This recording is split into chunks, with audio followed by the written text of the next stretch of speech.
Particle systems are objects that can be placed in a 3D Studio Max scene. The particle system object is called an emitter, and it emits particles, or pixels, in 3D space.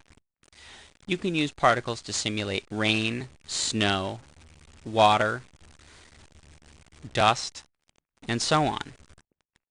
Any object or effect that requires that you have multiple objects or particles moving in a random motion.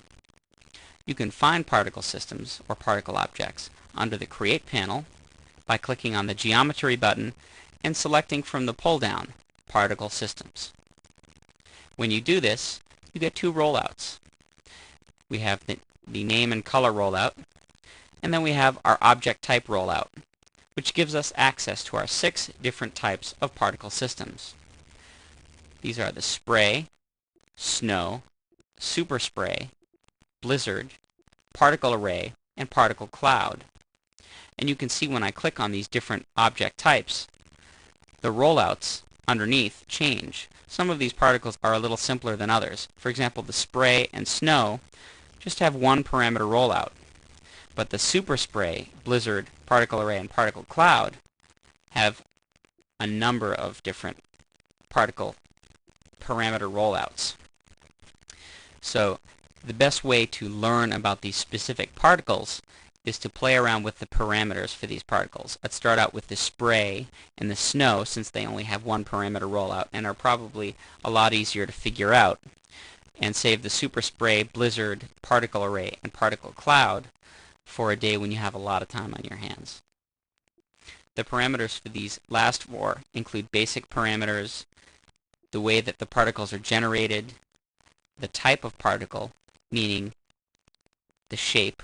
You can actually have a particle system that sprays other objects or instances of objects. You can change the particle rotation, the object motion inheritance. For example, you can link a particle system to another object and have it inherit the motion of that object. And then bubble motion for super spray and some of the other ones. So play with these individually to understand how they work. To place a particle emitter or a particle system object in your scene, select one of these, for example spray, and then click and drag in any one of your views. Now notice when I click on my top view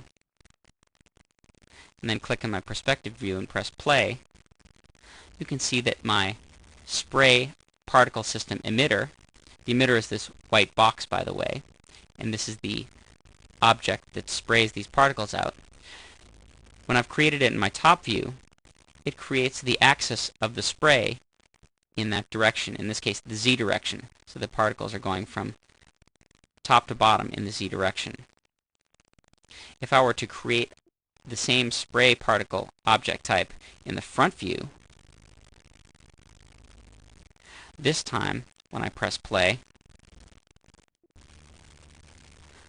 you can see that my particles are spraying in the X direction. So it all depends on how you create it. Now once you've placed a particle object in your scene, you can do a lot of things to it. We talked about the space warps in an earlier section, and you can apply a particle and dynamic space warp to one of these particle objects. You can also rotate them in all of your different views to change the direction of the particle system, the way it sprays. Of course, you can animate this. You can go to the Modifiers panel and change the parameters under the Parameters rollout. In this case, we have a spray, a basic spray, so there aren't too many parameters to play with here. We can change the number of particles in the viewport at once, the number of particles rendered at once, the size of the particle drops, the speed or velocity of the particle drops. So I can change this from a light rain to a deluge.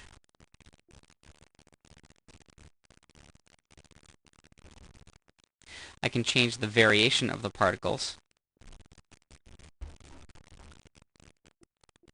So it's a little more random. I can change it from drops to dots, to tick marks. I can change the way it's rendered. I can change when the particle starts emitting, or the emitter starts squirting particles. And I can change the lifespan of the particles. And if I turn off the constant checkbox, I can change the birth rate of the particles. And I can change the width and the length of the emitter particle object. The emitter is the object that squirts the particles out. And I can hide the emitter from view by clicking on this checkbox here. Of course, the different particle objects have different parameters available to them. I'm just showing you the spray particle because it's a lot easier to explain on a CD like this. So play around with the other particle types. And keep in mind that a particle object is an emitter object, which is the point from which the particles come from, that sprays particles, and you can change the parameters under the Modify panel.